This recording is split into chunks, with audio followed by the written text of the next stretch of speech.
Hi friends, ಎಲ್ಲರೂ ಹೇಗಿದ್ದೀರಾ? ಎಲ್ಲರೂ ಚೆನ್ನಾಗಿದ್ದೀರಾ ಅಂತ ಭಾವಿಸ್ತಾ ಇವತ್ತಿನ ವಿಡಿಯೋ ಸ್ಟಾರ್ಟ್ ಮಾಡೋಣ ಬನ್ನಿ. ಇವತ್ತು ನಾನು ನಿಮಗೆಲ್ಲ ನುಗ್ಗೆ ಸೊಪ್ಪಿನಲ್ಲಿ ದೋಸೆ ಹೇಗೆ ಮಾಡೋದು ಅಂತ ತೋರಿಸ್ಕೊಡ್ತೀನಿ.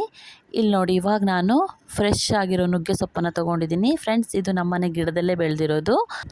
ನಾವು ನೋಡಿಕೊಂಡು ಚೆನ್ನಾಗಿ ಇದರ ಎಲೆನೆಲ್ಲ ಬಿಡಿಸ್ಕೋಬೇಕಾಗತ್ತೆ. ನಾನು ನೋಡಿ ಇವಾಗ ಇದನ್ನು ಚೆನ್ನಾಗಿ ಎಲೆನೆಲ್ಲ ಸಪ್ರೇಟ್ ಮಾಡ್ಕೋತಿದ್ದೀನಿ. ಬಿಡಿಸ್ಕೊಂಡು ಚೆನ್ನಾಗಿ ಇದನ್ನು ವಾಶ್ ಮಾಡ್ಕೋಬೇಕಾಗುತ್ತೆ. ನಾನಿವಾಗ ಇದನ್ನೆಲ್ಲ ಬಿಡಿಸಿ ವಾಶ್ ಮಾಡ್ತಿದ್ದೀನಿ. ನಂತರ ಈಗ ನಾನು ಒಲೆ ಮೇಲೆ ಒಂದು ಪ್ಯಾನ್ ಇಟ್ಟಿದ್ದೀನಿ. ಅದಕ್ಕೆ ಪ್ಯಾನ್ ಬಿಸಿ ಆದಮೇಲೆ ಎಣ್ಣೆಯನ್ನು ಹಾಕಿ, ಎಣ್ಣೆ ಕಾದ್ಮೇಲೆ ಅದಕ್ಕೆ ಸ್ವಲ್ಪ ಜೀರಿಗೆ, ಒಂದು ಮೆಣಸು, ನೆಕ್ಸ್ಟು ಕಾಳುಮೆಣಸು, ಕರಿಮೆಣಸು ಹೇಳ್ತಾರಲ್ವ, ಅದನ್ನು ಕಾಳುಮೆಣಸನ್ನು ನಾನೀಗ ಹಾಕಿದ್ದೀನಿ. ಇದನ್ನು ಸ್ವಲ್ಪ ಚೆನ್ನಾಗಿ ಫ್ರೈ ಮಾಡಿಕೊಂಡು ನಂತರ ಈಗ ನಾನು ವಾಶ್ ಮಾಡಿಟ್ಕೊಂಡಿರುವಂಥ ನುಗ್ಗೆ ಸೊಪ್ಪನ್ನು ಇದಕ್ಕೆ ಹಾಕ್ತಿದ್ದೀನಿ. ಇವಾಗ ಇದನ್ನು ನಾವು ಚೆನ್ನಾಗಿ ಫ್ರೈ ಮಾಡ್ಕೋಬೇಕಾಗುತ್ತೆ. ಇವಾಗ ನೋಡಿ ಎಷ್ಟು ಜಾಸ್ತಿ ಅನ್ನಿಸ್ತಿದೆ ನಿಮಗೆ ನುಗ್ಗೆ ಸೊಪ್ಪು. ಇದನ್ನು ಚೆನ್ನಾಗಿ ಫ್ರೈ ಮಾಡಿದ್ಮೇಲೆ ಎಷ್ಟಾಗುತ್ತೆ ಅಂತ ನೀವೇ ನೋಡಿ. ಇಲ್ಲಿ ನೋಡಿ, ಇದನ್ನೆಲ್ಲ ಇವಾಗ ಫ್ರೈ ಮಾಡ್ಕೊಂಡಿದ್ದೀನಿ ಎಷ್ಟಾಗಿದೆ ಅಂತ. ಇವಾಗ ಇದನ್ನು ತಣ್ಣಗಾಗೋಕ್ಕೆ ಬಿಡಬೇಕು. ನಂತರ ನಾನಿಲ್ಲೊಂದು ಮಿಕ್ಸಿ ಜಾರ್ ತೊಗೊಂಡಿದ್ದೀನಿ. ಅದಕ್ಕೆ ಫ್ರೈ ಮಾಡಿಟ್ಕೊಂಡಿರುವಂಥ ನುಗ್ಗೆ ಸೊಪ್ಪನ್ನು ಹಾಕ್ತಿದ್ದೀನಿ. ಇದನ್ನು ಇವಾಗ ನಾನು ಪೇಸ್ಟ್ ಮಾಡ್ಕೊಬರ್ತೀನಿ.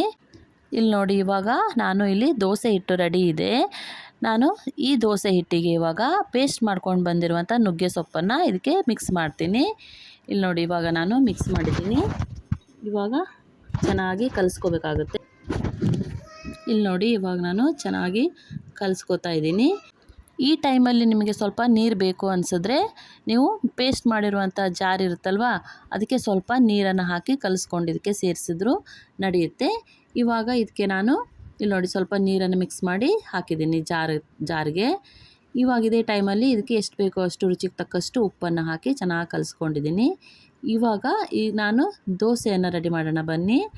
ದೋಸೆ ಹಂಚು ಕಾದಿದೆ. ಇವಾಗ ಇದಕ್ಕೆ ಎಣ್ಣೆಯನ್ನು ಹಚ್ಕೋತಿದ್ದೀನಿ. ಇಲ್ಲಿ ನೋಡಿ, ಇವಾಗ ನಾನು ದೋಸೆಯನ್ನು ಮಾಡ್ತೀನಿ. ಎಷ್ಟು ಚೆನ್ನಾಗಿ ಬರುತ್ತೆ ಅಂತ ದೋಸೆ. ನೀವು ಫ್ರೆಂಡ್ಸ್, ನುಗ್ಗೆ ಸೊಪ್ಪನ್ನು ನಾವು ನಿಜವಾಗ್ಲೂ ತಿನ್ನೋದ್ರಿಂದ ಆರೋಗ್ಯಕ್ಕೆ ತುಂಬಾ ಒಳ್ಳೆಯದು. ಇದರಿಂದ ನಮ್ಮದೇ ಸ್ಕಿನ್ನಿಗೆ ಒಳ್ಳೆಯದಾಗುತ್ತೆ. ನೆಕ್ಸ್ಟು ಕಣ್ಣಿಗೆ ಸಹ ತುಂಬ ಒಳ್ಳೆಯದು ನುಗ್ಗೆ ಸೊಪ್ಪು. ಹೇರ್ಸಿಗೆ ಒಳ್ಳೆಯದು, ಕೂದಲಿಗೆ ಸಹ ತುಂಬ ಚೆನ್ನಾಗಿ ಬೆಳೆಯುತ್ತೆ.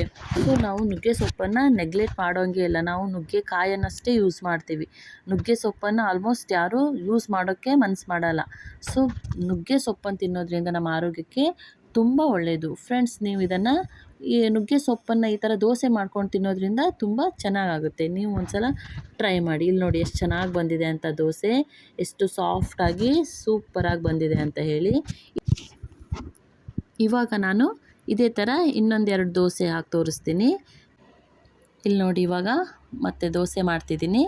ಇವಾಗ ನಾನು ಇದಕ್ಕೆ ಮೇಲಿಂದ ನೋಡಿ ತುಪ್ಪವನ್ನು ಹಾಕ್ತಿದ್ದೀನಿ. ನೀವು ಸಹ ಹಾಕ್ಬೋದು, ಟೇಸ್ಟ್ ತುಂಬ ಚೆನ್ನಾಗಿರುತ್ತೆ. ಸೊ ಇಲ್ಲಿ ನೋಡಿ, ಇದೇ ಥರ ನಾನು ಎಲ್ಲ ದೋಸೆಯನ್ನು ಮಾಡಿದ್ದೀನಿ. ಎಷ್ಟು ಚೆನ್ನಾಗಿ ಬಂದಿದೆ ಅಂತ ಹೇಳಿ. ನಿಜವಾಗ್ಲೂ ಫ್ರೆಂಡ್ಸ್, ಟೇಸ್ಟ್ ತುಂಬ ಚೆನ್ನಾಗಿರುತ್ತೆ. ನೀವು ಒಂದು ಸಲ ಮನೇಲಿ ಟ್ರೈ ಮಾಡಿ ಹೇಗೆ ಬಂದಿದೆ ಅಂತ ಕಮೆಂಟ್ ಮಾಡಿ ತಿಳಿಸಿ. Bye friends.